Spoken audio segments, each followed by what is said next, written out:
നമസ്കാരം. ക്യൂ മലയാള UK ന്യൂസിലേക്ക് സ്വാഗതം. ദേശീയ മിനിമം വേജിൽ വരുത്തുന്ന വർധനവുകൾ വരുമാനം കുറഞ്ഞ ജോലികൾ അപ്രത്യക്ഷമാക്കുമെന്ന് മുന്നറിയിപ്പ്. 2000 സ്ഥാപനങ്ങൾ നടത്തിയ സർവേ പ്രകാരം 1/3 കമ്പനികൾ തങ്ങളുടെ ജീവനക്കാരെ പിരിച്ചുവിടലിലൂടെ റിക്രൂട്ട്മെന്റ് നിർത്തി മുന്നോട്ടു പോകാൻ പദ്ധതിയിടുന്നതായി കണ്ടെത്തി. ബിസിനസ്സിൽ കൂടുതൽ പണം നിക്ഷേപിക്കാം എന്ന ആലോചന ഉണ്ടായിരുന്നവരും ഇപ്പോൾ പിൻവാങ്ങുന്ന അവസ്ഥയാണ്. ചെറുകിട മേഖലയ്ക്ക് തൊഴിലാളികളുടെ ശമ്പള വർധനവും ദേശീയ ഇൻഷുറൻസ് വിഹിതം തുടങ്ങിയവ താങ്ങാനാവുന്നതല്ല. ഇതുമൂലം ജീവനക്കാരുടെ എണ്ണം വെട്ടിക്കുറയ്ക്കുകയും പുതിയ നിയമനം നടത്താതിരിക്കുകയും ചെയ്യുന്നു. Chartered institute of personnel and ഡെവലപ്മെന്റിനോട് ബന്ധപ്പെട്ട സ്ഥാപനങ്ങളും സമാനമായ രീതിയിലാണ് നിലപാടുകൾ അറിയിച്ചത്. ചെറുകിട മേഖലകളുടെ തീരുമാനം സാധാരണക്കാരെ ബാധിക്കും. UK മലയാളി ചെറുകിട സംരംഭകർക്കും തൊഴിലാളികൾക്കും ഒരുപോലെ വെല്ലുവിളിയാണ് ഈ വിഷയം. നിലവിൽ പ്രതിവർഷം 9,100 പൗണ്ടിലേറെ വരുമാനം ലഭിക്കുമ്പോഴാണ് NICകൾ നൽകാൻ ആരംഭിക്കുന്നത്. എന്നാൽ 2025 ഏപ്രിൽ മാസത്തോടെ ഈ പരിധി 5,000 പൗണ്ടിലേക്കാണ് താഴ്ത്തുന്നത്. ഇതേ ഘട്ടത്തിൽ എംപ്ലോയറുടെ NI റേറ്റ് 13.8% നിന്ന് 15% ഉയരുകയും ചെയ്യും. 23,800 പൗണ്ട് വരുമാനമുള്ള ജോലിക്കാരനു വേണ്ടി 800 പൗണ്ടിലേറെയാണ് NIC നൽകേണ്ടി വരിക. ഇതിനെല്ലാം പുറമെ തൊഴിൽ സാഹചര്യങ്ങൾ മെച്ചപ്പെടുത്താൻ എംപ്ലോയ്മെന്റ് അവകാശങ്ങൾ പരിഷ്കരിക്കുന്ന ലേബർ നടപടി സ്ഥിതി കൂടുതൽ രൂക്ഷമാക്കുകയാണ് ചെയ്യുകയെന്നാണ് ആശങ്ക. യുഗ്മ ദേശീയ സമിതിക്ക് നവനേതൃത്വം. 8ാമത് യുഗ്മ ദേശീയ സമിതിയുടെ അവസാന യോഗം പ്രസിഡന്റ് ഡോക്ടർ ബിജു പെരിങ്ങത്തറയുടെ അധ്യക്ഷതയിൽ ആരംഭിച്ച് ഭരണഘടനാ പ്രകാരമുള്ള ചുമതലകൾ നിറവേറ്റി. ഉച്ചയ്ക്ക് 12 മുതൽ നിലവിലെ ജനറൽ കൗൺസിൽ അംഗങ്ങളുടെ യോഗം ആരംഭിച്ചിരുന്നു. ഡോക്ടർ ബിജു പെരിങ്ങത്തറ അധ്യക്ഷത വഹിച്ച യോഗത്തിന് വൈസ് പ്രസിഡന്റ് ഷിജോ വർഗീസ് സ്വാഗതം ആശംസിച്ചു. തുടർന്ന് അധ്യക്ഷ പ്രസംഗത്തിൽ ഡോക്ടർ ബിജു കഴിഞ്ഞ 3 വർഷക്കാലത്തെ പ്രവർത്തനത്തിൽ കമ്മിറ്റിയെ സഹായിച്ച എല്ലാവരോടും നന്ദി പറഞ്ഞു. റിപ്പോർട്ട് അവതരിപ്പിച്ച ജനറൽ സെക്രട്ടറി കുര്യൻ ജോർജ് കഴിഞ്ഞ വർഷങ്ങളിൽ വളരെ സൗഹാർദ്ദപരവും ഉചിതവുമായ തീരുമാനങ്ങളിലൂടെ എല്ലാ ഭാരവാഹികൾ തമ്മിലും അംഗ അസോസിയേഷനുകൾ തമ്മിലും വളരെ മികച്ച ബന്ധമാണ് സ്ഥാനമൊഴിയുന്ന കമ്മിറ്റി പിന്തുടർന്നു വന്നിരുന്നതെന്ന് പറഞ്ഞു. തുടർന്ന് റിപ്പോർട്ട് അവതരിപ്പിക്കുകയും റിപ്പോർട്ട് പൊതുയോഗം ഐക്യകണ്ഠേന അംഗീകരിക്കുകയും ചെയ്തു. തുടർന്ന് ട്രഷറർ ഡിക്സ് ജോർജ് കണക്ക് അവതരിപ്പിച്ച് സംസാരിച്ചു. 2025-27 വർഷത്തേക്കുള്ള പുതിയ ഭാരവാഹികളായി president advocate Abi Sebastian, general സെക്രട്ടറിയായി ജയകുമാർ നായർ, ട്രഷററായി Shijo Varghese, vice president Varghese Daniel, Smitha Thottam, joint secretary Sunnymon Mathai, Reymol Nidhiri, joint treasurer Peter Thanolil എന്നിവരെ ജനറൽ കൗൺസിൽ യോഗം ഐക്യകണ്ഠേന തിരഞ്ഞെടുത്തു.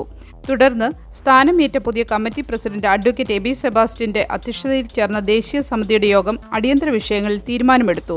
പുതിയ കമ്മിറ്റിക്ക് സ്ഥാനമൊഴിഞ്ഞ president doctor Biju Peringathara, secretary Kurian George, treasurer Dix George, സ്ഥാപക president Varghese John, Basingstoke city councillor മുൻ ജനറൽ സെക്രട്ടറിയുമായ Sajeesh Tom, Yugma advisory board member Thampi Jose തുടങ്ങിയവർ അഭിനന്ദനങ്ങളും ആശംസകളും നേർന്നു.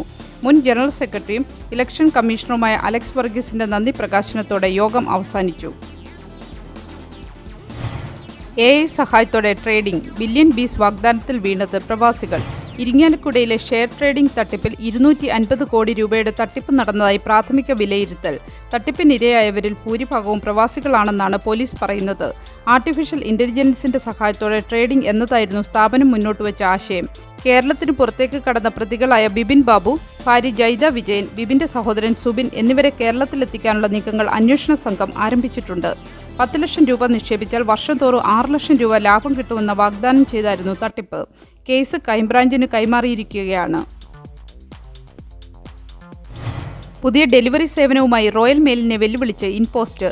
പോളണ്ട് ആസ്ഥാനമായുള്ള പാഴ്സൽ ലോക്കർ കമ്പനിയായ ഇൻപോസ്റ്റ് UK തങ്ങളുടെ ആദ്യ കസ്റ്റമർ ടു കസ്റ്റമർ ഡെലിവറി സേവനമായ സെൻഡ് അവതരിപ്പിച്ചു. ഈ സേവനം 1.99 പൗണ്ട് മുതൽ ആരംഭിക്കുന്ന നിരക്കുകൾ വാഗ്ദാനം ചെയ്യുന്നു. നിലവിൽ റോയൽ മെയിൽ ഏറ്റവും കുറഞ്ഞ നിരക്ക് 3.25 പൗണ്ടാണ്. UK 9,200 ലോക്കർ ലൊക്കേഷനുകളുള്ള ഈ സ്ഥാപനം UK വിപണിയിൽ സാന്നിധ്യം വർദ്ധിപ്പിക്കുന്നതിനുള്ള തയ്യാറെടുപ്പിലാണ്. ശിവരാത്രി നൃത്തോത്സവം സമാപിച്ചു.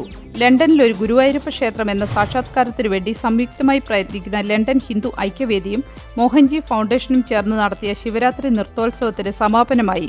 ആശ ഉണ്ണിത്താൻ, വിനോദ് നായർ, ശങ്കരി മൃത, നീലിമ വർമ്മ, ജിത അരവിന്ദ്, ശാലിനി ശിവശങ്കർ എന്നിവർ നേതൃത്വം നൽകി. ഹോം ഓഫീസ് നിരവധി ബ്രിട്ടീഷ് പൗരന്മാരുടെ സ്വകാര്യ വിവരങ്ങൾ ശേഖരിച്ചതായി റിപ്പോർട്ടുകൾ. ഫീസ് ഇളവുകൾക്ക് അപേക്ഷിക്കുന്ന കുടിയേറ്റക്കാരിൽ സാമ്പത്തിക പരിശോധനകൾ നടത്തുന്നതിനിടെ ഒരു ഹോം ഓഫീസ് കോൺട്രാക്ടർ നിരവധി ബ്രിട്ടീഷ് പൗരന്മാരുടെ സ്വകാര്യ വിവരങ്ങൾ ശേഖരിച്ചു. ക്രെഡിറ്റ് റിപ്പോർട്ടിംഗ് സ്ഥാപനമായ ഇക്വിഫാക്സിന്റെ ഒരു റിപ്പോർട്ട് എസെക്സ് ആൻഡ് ലണ്ടനിലെ അഭയാർത്ഥി കുടിയേറ്റ ഫോറത്തിന് തെറ്റായി അയച്ചപ്പോഴാണ് ഈ പ്രശ്നം പുറത്തുവന്നത്. 1986 മുതലുള്ള 260-ലധികം വ്യക്തികളെക്കുറിച്ചുള്ള വിവരങ്ങൾ റിപ്പോർട്ടിൽ ഉൾപ്പെടുത്തിയിട്ടുണ്ട്. ചിലർക്ക് അപേക്ഷകരുമായി ഒരേ പ്രദേശത്ത് താമസിക്കുകയോ ഒന്നിച്ച് ജോലി ചെയ്തോ ആയുള്ള ബന്ധമായിരുന്നു ഉണ്ടായിരുന്നത്. ഡേറ്റ ലംഘനം ഫ്ലാഗ് ചെയ്യുന്ന പ്രാരംഭ ഇമെയിലിന് ഹോം ഓഫീസ് മറുപടി നൽകിയിട്ടില്ല എന്ന് ചാരിറ്റി ഹോം ഓഫീസിലെ സെക്രട്ടറി മാത്യു റൈക്രോഫ്റ്റിന് കത്തെഴുതിയതായി ബീൽസ് പറഞ്ഞു. സിറ്റിസൺഷിപ്പ് അപേക്ഷയിൽ UK ഹോം ഓഫീസ് വരുത്തിയ മാറ്റങ്ങൾ. 2025 ഫെബ്രുവരി 10 ശേഷം ബ്രിട്ടീഷ് പൗരത്വത്തിനുള്ള അപേക്ഷകരുടെ യോഗ്യതാ മാനദണ്ഡങ്ങൾ വിലയിരുത്തുന്നതിൽ ചില മാറ്റങ്ങൾ ഹോം ഓഫീസ് വരുത്തിയിട്ടുണ്ട്. ഇതിൽ പ്രധാന മാറ്റം വന്നിരിക്കുന്നത് അനധികൃതമായി ബ്രിട്ടനിലെത്തിയവരുമായി ബന്ധപ്പെട്ടാണ്. ബ്രിട്ടനിലെത്തിയത് അനധികൃതമാണെങ്കിൽ അവർ എത്രകാലം ബ്രിട്ടനിൽ കഴിഞ്ഞു എന്നത് പരിഗണിക്കാതെ അവരുടെ അപേക്ഷ നിരാകരിക്കും എന്നതാണ്. 2022 ജൂൺ മുതൽ നിലവിലുള്ള നല്ല സ്വഭാവക്കാരെ പരിഗണിക്കുക എന്ന നയത്തിൽ പൗരത്വത്തിനായി അപേക്ഷിക്കുന്നതിന് മുൻപുള്ള 10 വർഷക്കാലത്തെ നടത്തിയ കുടിയേറ്റ നിയമങ്ങളിലെ ലംഘനങ്ങളും അനധികൃതമായി ബ്രിട്ടനിലെത്തിയതുമൊക്കെ അപേക്ഷ പരിഗണിക്കുന്ന സമയത്ത് അവഗണിക്കുമായിരുന്നു. മാത്രമല്ല, അടിച്ചമർത്തലുകൾക്കും പീഡനങ്ങൾക്കും വിധേയമായ രാജ്യത്തു നിന്നും നേരിട്ട് ബ്രിട്ടനിലെത്തിയവരാണെങ്കിൽ അനധികൃതമായി എത്തിയതാണെന്ന കാര്യം ഹോം ഓഫീസ് പരിഗണിക്കാറില്ലായിരുന്നു. ഇമിഗ്രേഷൻ നിയമങ്ങൾ ലംഘിച്ചതിന് അഭയാർത്ഥികളെ ശിക്ഷിക്കരുതെന്ന റെഫ്യൂജി കൺവെൻഷനിലെ ആർട്ടിക്കിൾ 31 പ്രതിഫലനമായിരുന്നു ഇത്. എന്നാൽ ഭേദഗതി വരുത്തിയ നിയമത്തിൽ ആർട്ടിക്കിൾ 31 യാതൊരു പരാമർശവുമില്ല. മാത്രമല്ല, അഭയാർത്ഥികൾക്ക് കഴിയുന്നത്ര പൗരത്വം നൽകാൻ ശ്രമിക്കണമെന്ന് നിർദ്ദേശിക്കുന്ന ആർട്ടിക്കിൾ 34 പരാമർശമില്ല. പാർലമെന്റിൽ സർക്കാർ പറഞ്ഞത് അനധികൃതമായി ബ്രിട്ടനിലെത്തിയവരുടെ അപേക്ഷ 2025 ഫെബ്രുവരി 10 ശേഷം ലഭിക്കുകയാണെങ്കിൽ അത് നിരാകരിക്കുമെന്നാണ്. അതേസമയം കുട്ടികൾക്ക് പ്രത്യേക പരിഗണന നൽകുമെന്നും സർക്കാർ വ്യക്തമാക്കിയിട്ടുണ്ട്. എന്നാൽ ഈ പുതിയ ഭേദഗതിക്കെതിരെ നിയമ നടപടികൾക്ക് ഒരുങ്ങുകയാണ് ചില സംഘടനകൾ. UK-യിൽ ഇലക്ട്രിക് കാർ വിപണി ഇടിയുന്നു. ഇലക്ട്രിക് കാർ വിപണിയിലെ ഡിമാൻഡ് കുറഞ്ഞതിനെ തുടർന്ന് ഓക്സ്ഫോർഡിലെ കാർ നിർമ്മാണ യൂണിറ്റിലേക്കുള്ള £600 മില്യൺ നിക്ഷേപം താൽക്കാലികമായി BMW നിർത്തിവച്ചു. ഈ യൂണിറ്റ് 2000 മുതൽ BMWവിന്റെ കാർ നിർമ്മാണ ഫാക്ടറിയാണ്. 2023 ഇലക്ട്രിക് വാഹന നിർമ്മാണത്തിനായി ഫാക്ടറി നവീകരിക്കാനുള്ള പദ്ധതി കമ്പനി പ്രഖ്യാപിച്ചത്. സർക്കാരിന്റെ കൂടി പിന്തുണയുള്ള നിക്ഷേപ പദ്ധതിയാണ് കമ്പനി പ്രഖ്യാപിച്ചിരുന്നത്. പുതിയ നിക്ഷേപ പദ്ധതിയിലൂടെ ഏകദേശം 4000 തൊഴിലവസരങ്ങൾ സൃഷ്ടിക്കപ്പെടും എന്നായിരുന്നു കരുതപ്പെട്ടിരുന്നത്. പദ്ധതി BMW ഉപേക്ഷിച്ചതോടെ പ്രതീക്ഷിച്ചിരുന്ന പുതിയ തൊഴിൽ സാധ്യതകൾക്ക് മങ്ങലേറ്റിരിക്കുകയാണ്. ബ്രിട്ടീഷ് മോട്ടോർ കോർപ്പറേഷൻ ഉടമസ്ഥതയിലുള്ള മിനി കാർ 1994 മുതലാണ് BMW ഏറ്റെടുക്കുന്നത്. 2001 മുതൽ തങ്ങൾ ഡിസൈൻ ചെയ്ത മിനി കാറാണ് BMW നിരത്തിലിറക്കുന്നത്. 2023 മുതൽ മിനി കാറിന്റെ ഇലക്ട്രിക് വാഹനത്തിനായാണ് നവീകരണ പദ്ധതികൾ പ്രഖ്യാപിച്ചത്. പെട്രോൾ ഡീസൽ വാഹന നിരോധനം 2030 ഉണ്ടാകുമെന്ന് UK സർക്കാർ അറിയിച്ചിരുന്നു. കാർബൺ ബഹിർഗമനം കുറയ്ക്കാനാണ് ഈ നീക്കം ലക്ഷ്യമിടുന്നതെങ്കിലും ഉയർന്ന വിലയും മതിയായ ചാർജിംഗ് ഇൻഫ്രാസ്ട്രക്ചർ ഇല്ലാത്തതുകൊണ്ടും ഇലക്ട്രിക് വാഹനങ്ങളുടെ ഡിമാൻഡ് കുറവാണെന്ന് ഓട്ടോമോട്ടീവ് വിദഗ്ധർ ആശങ്ക ഉന്നയിച്ചിട്ടുണ്ട്. വാഹനങ്ങളുടെ വില കൂടുതലാണെന്നത് ഇലക്ട്രിക് വാഹന വിപണിയിൽ നിന്ന് ആളുകൾ പിൻവാങ്ങുന്നതിൻ്റെ പ്രധാന കാരണമായി ചൂണ്ടിക്കാണിക്കപ്പെടുന്നു. ഒരു നല്ല ദിവസം ആശംസിച്ചുകൊണ്ട് ഈ വാർത്താ ബുള്ളറ്റിൻ പൂർണ്ണമാക്കുന്നു. എല്ലാ ദിവസവും വാർത്തകൾക്കായി ഫോളോ ചെയ്യുക. വാർത്തകളുടെ നോട്ടിഫിക്കേഷനായി ബെല്ലൈക്കൺ എനേബിൾ ചെയ്യുക. Q മലയാളം UK ന്യൂസ് ഫേസ്ബുക്കിലും ഇൻസ്റ്റാഗ്രാമിലും യൂട്യൂബിലും ഫോളോ ചെയ്യുക.